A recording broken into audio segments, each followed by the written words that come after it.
With less than 2 weeks until the country heads to elections, Prime Minister Netanyahu is trying to make the most of what could be his last days in office, or at least use of these last days to get a few more seats for his Likud party and get re-elected. Netanyahu was due to fly this morning to the United Arab Emirates for a historic visit, the first of its kind by an Israeli prime minister, and to reinforce the new normalization deal between Abu Dhabi and Jerusalem. He had also reportedly planned to meet Saudi Crown Prince Mohammed bin Salman, a huge feat for an Israeli leader.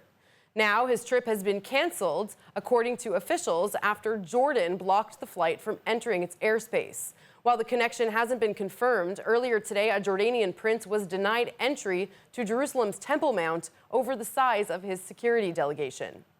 Let's speak with Rob Geist-Pinfold, a Middle East expert from the Hebrew University of Jerusalem, to break down these latest developments. Thank you for joining us, Rob. Thank you.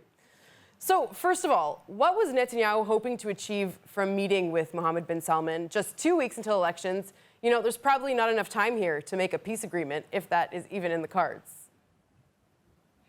Right. So, I mean, Netanyahu can always surprise. He's known as a magician for a reason in Israeli politics. But pundits were basically in agreement that this was all about the elections. I mean, you hit the nail on the head there. This wasn't about a new agreement per se. It was about Netanyahu flaunting his foreign policy successes, those unprecedented and completely unexpected peace agreements in the form of the Abraham Accords. And basically, he's trying to put them at center stage. You know, he's got his fight against the coronavirus. And also he's got these unprecedented peace agreements with the Arab world. He wants to go into the election emphasizing both the vaccination campaign and his warm and friendly ties with these countries with whom Israel had never had any relations. So I think Netanyahu will be pretty upset because for him, this is a chance for him to really show off just 2 weeks before the elections that's been undermined by these developments. So how much can we actually see this hurting Netanyahu in the polls as he's focused his entire campaign on his foreign policy and, of course, the vaccine campaign and corona? But will this diplomatic clash hurt him?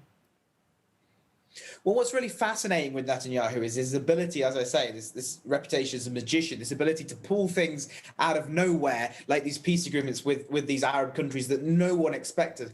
However, it hasn't really impacted his showing in the polls. You know, these agreements which no one expected, which no one saw coming, which are indeed a complete game changer. Even critics admit it's a game changer. It doesn't really seem to be bringing any new mandates or votes to the Likud. We're at this present stage in Israeli politics where people have decided well in advance of this election, being as it is our fourth election in recent history, people have decided whether they like Netanyahu or not. And you've reached the stage where it doesn't really matter what Netanyahu does.